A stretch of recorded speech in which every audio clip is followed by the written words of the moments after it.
Go ahead. You got a path all the way to the tree. Go on. Go on. Go on. You got a clear path. You got a clear path right to the tree. Go on. Okay, I'll give you some privacy. You're using the wrong trail.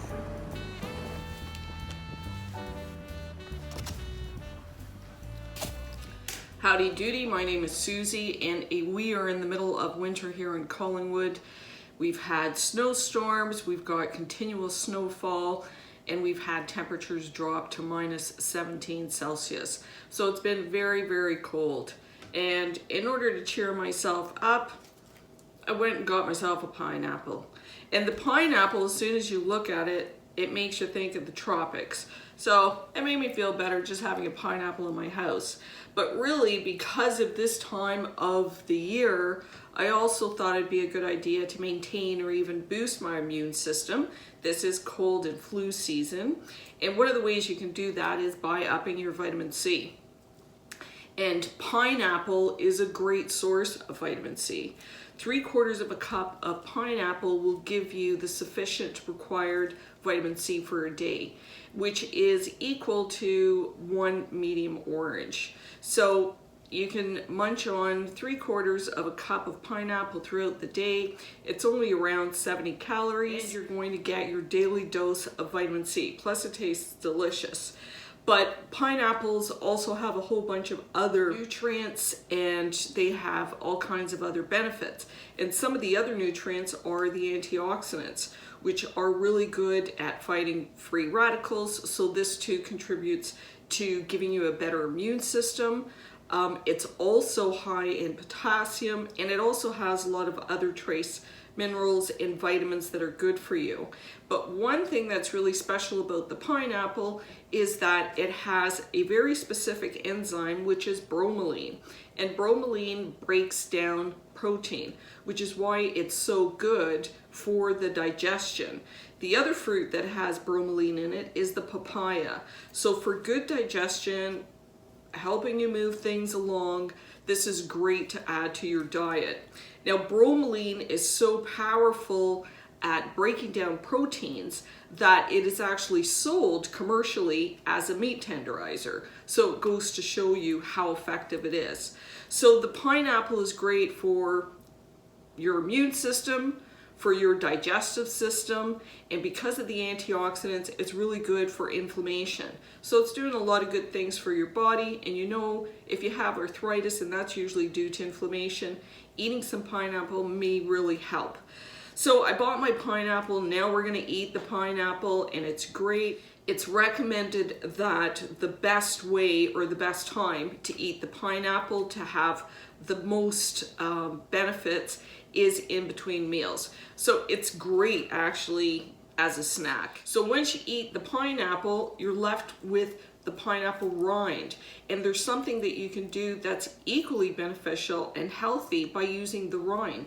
And that's just basically fermenting it with water and sugar for 2 to 3 days in a warm spot. And this creates a probiotic rich fizzy pineapple drink that tastes really good. Now, it's best to use, of course, an organic fruit. Anytime you can buy something that's organic, it's going to be better for you because it doesn't have any chemicals in it.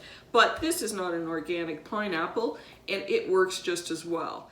So for this recipe, you're going to need a large vessel to put your rind and 8 cups of water, and you're also going to need some sugar. This recipe originated in Mexico, and it's made as a drink called Tapachi. Some of the main ingredients used to make the Tapachi, and it varies from region to region, are cinnamon, peppercorns, cloves, and hot peppers. And this fermented drink, they drink it straight, or they add it to beer, and that seems to be a common way of using it. But we're just going to drink it because it tastes good, and it's good for us, and it's great for hydration. So I'm not going to add any spices. I'm just going to ferment the peel with the water and the sugar, and then from there you can decide whether or not you'd like to add spices to it. Now, before we get started, you want to rinse the pineapple, but you don't want to do a full wash. You just want to gently rinse it because the yeast is in the skin and we need that in order to ferment the pineapple. So the first thing we're going to do is just wash our pineapple, and I've dried it. And then you just want to twist off the top of the pineapple. You want to twist it off.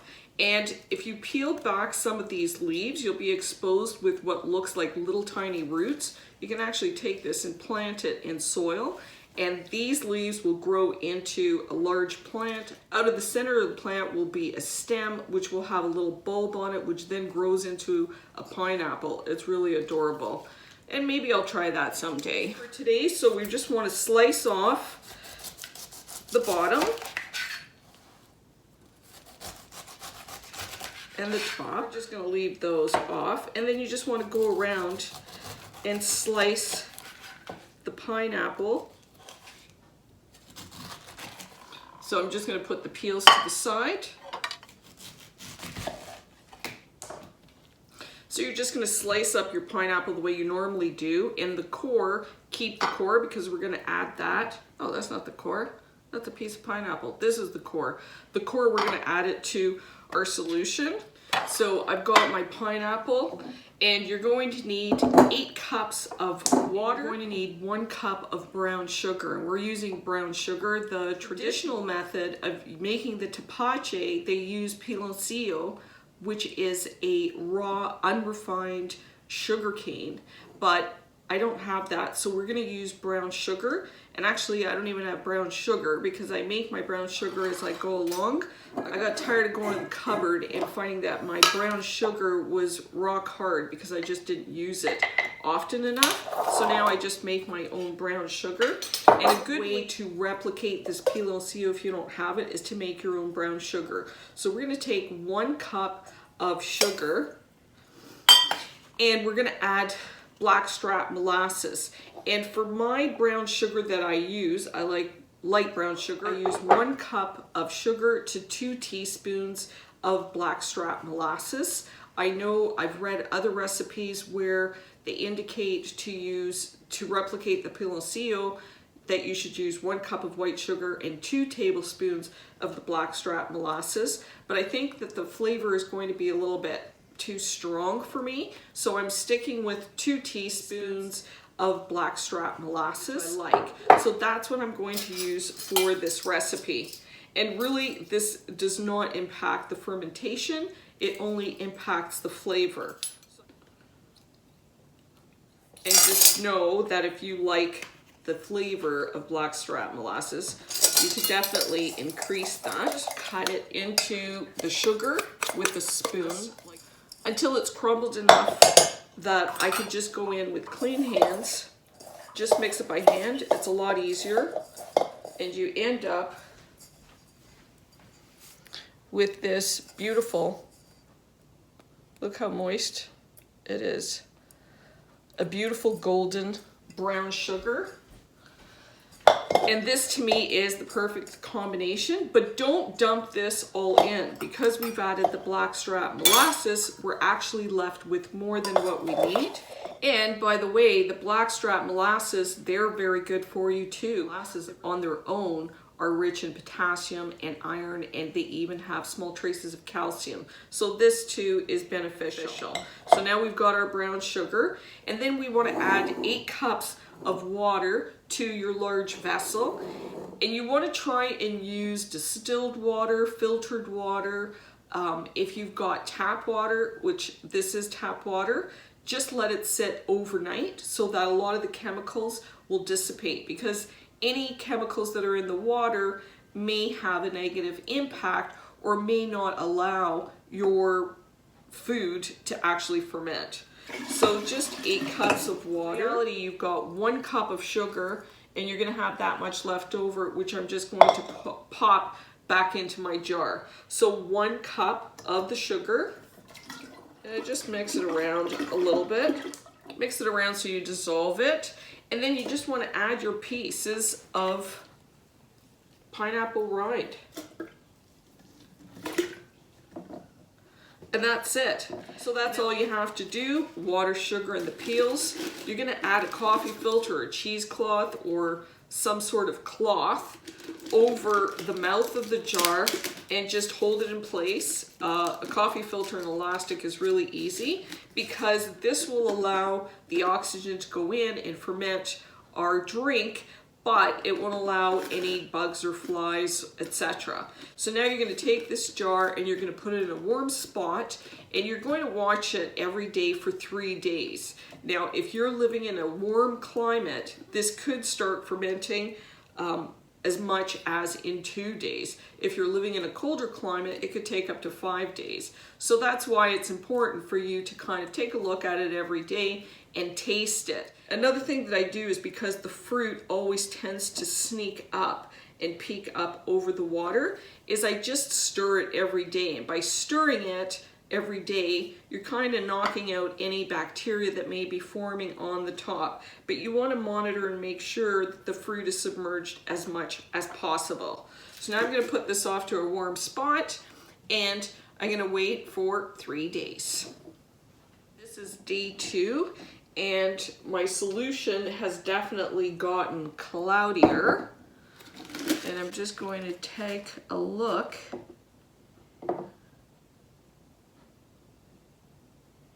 Yep, there's bubbles. So you can see that there's some activity and there are some little bubbles that are coming to the surface. So you just want to give it a stir and make sure that that pineapple is below the water line. So now that I've given it a good stir, I want to just take a little taste and see what it tastes like. And this container is really handy because you can dispense from the bottom. Make sure it's locked. So let's see what it tastes like. It's definitely cloudy, so I know some activity is going on.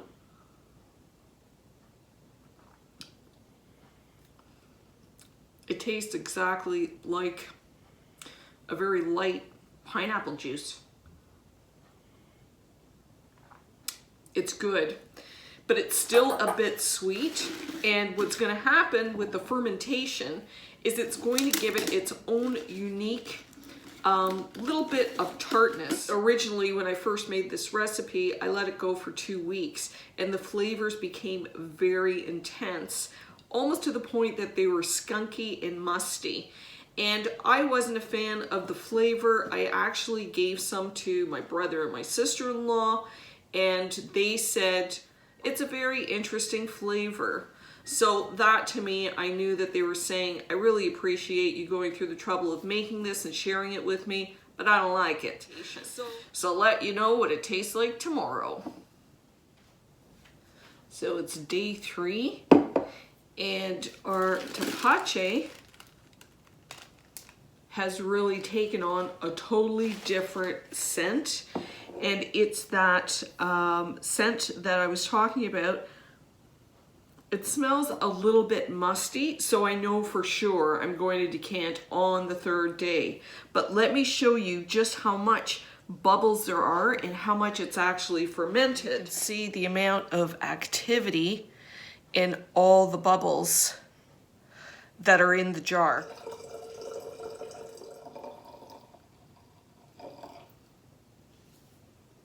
So let's taste it.